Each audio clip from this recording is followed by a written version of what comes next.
Hoy en Comics Among Us vamos a hablar acerca de Spider-Man Historia de Vida. Quédense para saber si vale la pena por su dinero o no.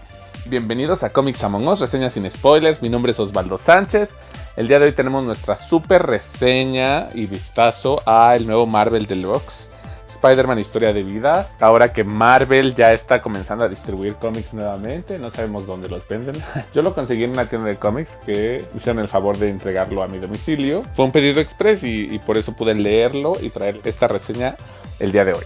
Y como ya vieron en la pestaña de este video, me pareció decepcionante. Vamos a comenzar por partes. Este es el nuevo Marvel Deluxe. Es una historia de Chip Zdarsky y el dibujo es de Mark Bagley. La historia de vida tiene su sobrecubierta y aquí viene la parte de atrás. Chip Zdarsky y Mark Bagley crearon algo muy especial. Dice Comic Book Resources, no sé si les hayan pagado o algo, pero bueno, esta historia contiene 6 números del 1 al 6, que es toda la historia. Y lo interesante de esta historia es que nos presenta un Spider-Man que va envejeciendo conforme al tiempo. Es decir, comienza en los 60s, cuando Spider-Man fue mordido por la araña radiactiva, cuando tenía 16 años, y después en los 70s tiene 20 y tantos, en los 80s 30, en los 90s está en sus 40s, etc. El precio es de 369 pesos. No me gusta ser negativo acerca de los tomos, ni mucho menos, pero este sí me decepcionó muchísimo. En un momento vamos a ver más al respecto, pero pues lo más importante en mi caso sería completar la colección. Aquí tenemos la colección de los pastas duras que han salido de Spider-Man o de personajes relacionados al universo del arácnido el año pasado y este. Entonces, bueno, por coleccionarlo y por completar la colección está bien. En la otra solapa tenemos un poco de información acerca de Chip Zdarsky y de Mark Bagley. El arte de Mark Bagley le quedó muy bien, me gustó bastante. Esta portada es agradable, tiene colores interesantes. La sobrecubierta hace un póster que es la portada del número 2, la portada de los 70s del cómic. Aquí tenemos una calabaza del Green Goblin en forma de una bola de disco, de música disco. Y aquí está Spider-Man. Ya cuando ven el resto de las portadas, pues tiene un poco más de sentido. Y vamos a ver la portada que decidieron ponerle a este pasta dura, que siempre nos sorprenden. Las decepciones no dejan de llegar. En este caso, la portada está hecha de líneas, nada más. Parece que son como telaraña, en un fondo azul. Igualmente del otro lado lo tenemos, pero en este caso sí le pusieron un lomo. Dice Spider-Man Historia de Vida. Entonces si quieren exhibir su tomo sin la sobrecubierta, pues está bastante bien porque van a saber de cuál se trata. Me hubiera gustado que mínimo tuviera el logo de Marvel Deluxe como la colección de Superior Spider-Man, pero bueno, no se puede tener todo en esta vida. Aquí tenemos la primer página en donde utilizan este mismo diseño de las telarañas, pero en esta ocasión combinado con algunos paneles de la historia que se está contando en este cómic. Hubiera sido muy agradable que hubieran hecho un switch. Aquí hubieran puesto esto. Y este diseño más simple y más sobrio hubiera ido mejor en los interiores. Si algo así hubiera estado perfecto en la portada. Mal Televisa. La estructura de este cómic es básicamente que cada uno de los números representa una de las décadas que Peter Parker ha vivido como Spider-Man. Entonces comienza en los 60s. El número 1 se llama The 60s. El número 2 literalmente se llama The 70s. Después tenemos el número 3 que se llama The 80s. El número 4 es The 90s. El número 5 es The 2000s. Y el número 6 es The 10s o The 2010s. Hablando un poco acerca de las cosas positivas que tiene este cómic, es que el arte me parece muy bien. Se ve muy estilo clásico de Spider-Man. El peinado, por ejemplo, de Peter Parker se ve muy clásico, muy ad hoc con los cómics de Spidey en ese tiempo. Este arte de Spider-Man en el aire en Nueva York está perfecto. Algunas expresiones faciales quieren ser tan dramáticas que llegan a caer en algo inverosímil, pero hacen un buen trabajo de la misma forma al representar cómo va envejeciendo. Aunque ese fue uno de mis principales problemas. No tiene peso argumental. Básicamente nos cuentan historias con las que ya estamos familiarizados, pero le ponen arrugas a Peter. Eso es todo lo que hace. Y al final tenemos una colección de portadas variantes, al mismo tiempo que nos dan una explicación de cómo fueron tomadas algunas decisiones creativas. Entonces aquí tenemos una portada variante del libro 1, otra variante. Todas estas se ven súper sesenteras, eso está bastante bien. Variante de Scotty Young, en donde nos muestran a Spider-Man bebé y a Spider-Man anciano. Spider-Man de los 70s, con todos los motivos de los 70s. Variante de la de los 80s, con luces neón, muy ad hoc a la época. Aquí variante de los 90s. Esta portada prácticamente parece una copia de Todd McFarlane, con todos los elementos exagerados de los 90s. Entonces, pues es un muy buen detalle. Aquí tenemos la portada de los 2000, como con esa falta de identidad que caracterizaron a los 2000. Y aquí la portada variante de los 2010, que pues es un spoiler, disculpen. Y aquí nos explican a grandes rasgos un poco de las decisiones creativas que tuvieron, cómo decidieron las portadas oficiales y por qué. Y más diseños de viñetas clásicas de Spider-Man. Si ustedes son fanáticos de la araña, lo van a considerar y pues, estarían invirtiendo bien su dinero. Tiene 6 números, tiene algunos extras. Es una historia de la que todo el mundo está hablando. A muchísimas personas les encantó, les fascinó. Y la verdad es que no entiendo por qué. Y aquí es donde voy a empezar a hablarles un poco acerca de la historia. Puede haber algunos spoilers mínimos, pero trataré de no tocar las revelaciones importantes de cada uno de los números. Básicamente lo que hace este cómic es que toma un evento significativo de la vida de Spider-Man de cada década y lo desarrolla en un número completo. No es que veamos toda la vida de Spider-Man por los 60s, es nada más un momento de su vida. Entonces en este caso se concentra en 1966, donde se está empezando a acostumbrar a sus poderes, conoce a Norman Osborn. El primer número es el más engañoso porque lo que nos están contando principalmente es que Flash Thompson decidió enlistarse para la guerra de Vietnam. Entonces nos hablan de todo este conflicto y de cómo Flash lo hace para parecerse a Spider-Man y porque Spider-Man lo inspira y es su gran admirador. Este es el Flash Thompson verdadero, no el de las películas. En este número utilizan expresiones que seguramente utilizaba la chaviza de los 60s, como banda, qué onda, tu jefe, necesito lana. Y a pesar de eso, está muy bien porque establece que vamos a estar viendo a Peter Parker desde una perspectiva más realista en el mundo real. Y vemos cómo Flash Thompson toma esta decisión, que es difícil, y lo que sus amigos piensan, y lo que todas las personas opinan. Cierra con un enfrentamiento con el Duende Verde. Vemos al Capitán América aparecer por ahí en un momento. El primer número de cada cómic, en mi opinión, debe ser una forma de comentar en las expectativas que las personas tienen. Este es un cómic de Chip Zdarsky, entonces las expectativas eran altísimas. Y este primer número es muy bueno porque entrelaza los acontecimientos reales con los acontecimientos de los 60s importantes de Spider-Man. Entonces eso está muy bien.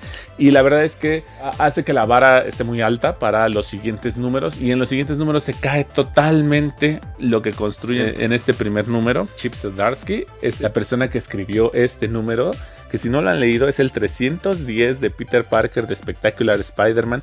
Si no lo han leído y les gusta Spider-Man, lo imposible por conseguir este número resume perfectamente lo que Spider-Man es, lo que Spider-Man simboliza, todo lo que un héroe como Spider-Man puede transmitir. Es un número precioso.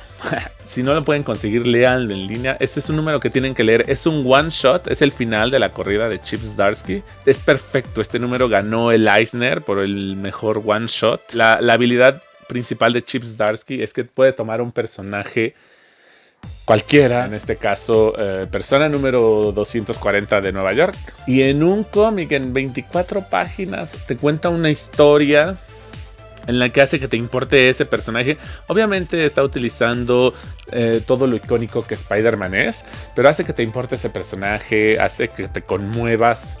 Ese es el poder que tiene Chip Zdarsky, de contar una historia tan bien y construir tan bien a los personajes. Y no solo una historia, cuenta varias historias, pero de una forma tan bien y es tan emotivo que al final todo lo que pasa en la historia te afecta como lector. Como lector estás viviendo lo que están viviendo los personajes. No es solamente, pues sí, pasó Spider-Man. Hay una parte en la que por 5 hojas consecutivas no hay un solo globo de diálogo y esa parte cuenta la historia tan bien y transmite todo tan perfectamente. Esa manera de escribir de Chip Zdarsky que es magistral. Les recomiendo este libro a todas las personas. Insisto, sobre lo que significa Spider-Man en el mundo de Marvel y en el mundo real.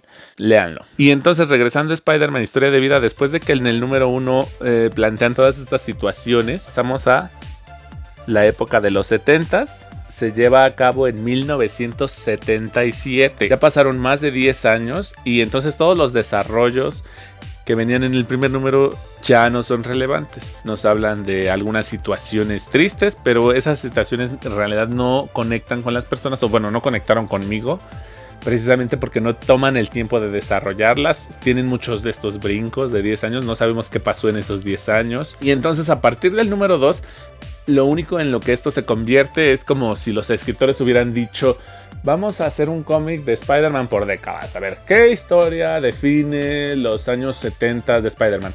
La muerte de Gwen Stacy. Entonces vamos a adaptar la muerte de Gwen Stacy en los años 70 y vamos a mencionar un poco acerca de la guerra de Vietnam, pero ya ni siquiera se toman el tiempo de conectarlo. Ya es como una mención. Vamos a poner un periódico que hable sobre la guerra de Vietnam. ¿Qué es lo más importante que le pasó a Spider-Man en los 80s? Ah, pues Secret Wars. Entonces vamos a meter a Secret Wars, pero nada más vamos a ponerle más arrugas a los personajes y cabello blanco para que ya se vea que son viejos, porque está pasando todo en tiempo real. ¿Y qué otra cosa pasó en los 80s? Ah, Venom. Vamos a meter ahí una historia de traje negro. ¿Qué era importante en los 80s en esa época? Oh, la Guerra Fría. Vamos a meter una hoja, 2 páginas en las que estén hablando de la Guerra Fría y después no hay que mencionarlo nunca más. Vamos a mezclarlo también con otra historia que se desarrolló en los 80s que sea importante. Ah, Kraven. Vamos a meter a Kraven ahí sin sentido. Pregunta de trivia en Comics Among Us. ¿Qué fue lo más importante que pasó con Spider-Man en los 90s, esta época tan exagerada en 1995? Sí. Vamos a meter ahí un poco de The Clone Saga. Y la verdad es que la adaptación que hicieron de The Clone Saga me gustó. Está muy simplificada y transmite exactamente lo mismo que en Marvel transmitieron en años y años de cómics de Spider-Man y de tie-ins y de todo eso. Esta parte está bien, pero únicamente porque en la original esa parte fue totalmente un desastre y aquí está simplificada. Aparte de que lo simplificaron, Peter Parker tiene arrugas. Nada de lo que pasa tiene impacto, que no se toman el tiempo de construir nada con los personajes. Los personajes no van a ningún lado. Aquí están incluidos todos los personajes. ¿Qué esperarías de un cómic de Spider-Man? Pero la Mary Jane que presentan, por ejemplo, es una bitch. Peter está enojado todo el tiempo porque es viejo. Y después en los 2000, ¿qué fue lo más importante que pasó en los 2000? Vamos a meter ahí Spider-Verse mezclado con Civil War, que estén pasando al mismo tiempo. Vamos a mezclarlo todo mal y que no tenga sentido. Ah, pero Peter era un personaje muy importante en Civil War.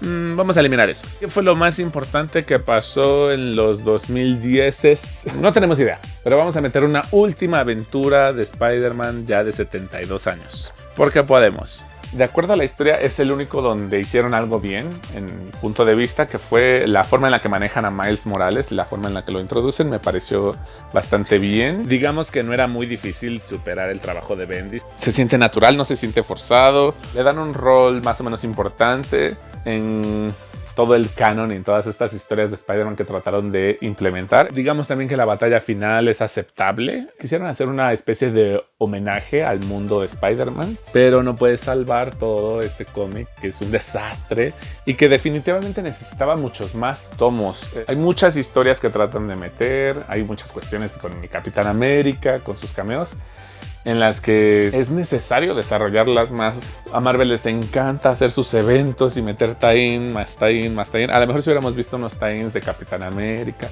unos tie-ins de Iron Man también hubieran estado bien, mejor unos tie-ins de algunos villanos, nos hubieran ayudado a explorar mucho más todo esto. Pero lo más criticable de este cómic es la falta de conexión con el público. No tiene nada emotivo. Trata de ser emotivo. Tiene muchas referencias del cómic de Spider-Man a lo largo de los años. Quisieron hacer un Old Man Logan de Spider-Man y terminaron haciendo una especie de Cosmic Ghost Rider destruye el universo Marvel, que está lleno de referencias y te hace a lo mejor sonreír, pero no va más allá. Y Chip Zdarsky no es un autor, en mi opinión, que se pueda dar el lujo de no ir más allá. Entonces, me decepcionó. Es bueno para la colección. Ya sabrán ustedes si lo compran o no. Esta fue nuestra revisión de Spider-Man Historia de Vida. Insisto, si tienen dinero mejor cómprense este. Nos vemos en la siguiente ocasión donde vamos a hablar más acerca de los cómics que se lancen. Y tenemos por ahí preparadas unas sorpresas para los fanáticos de DC porque los tenemos muy descuidados en el canal. Pero bueno, acompáñenos en las siguientes emisiones de Comics Among Us, reseñas sin spoilers. Recuerden seguirnos en redes sociales, el grupo de Facebook que está creciendo mucho, muchísimas gracias. y nos vemos en la siguiente. Hasta luego.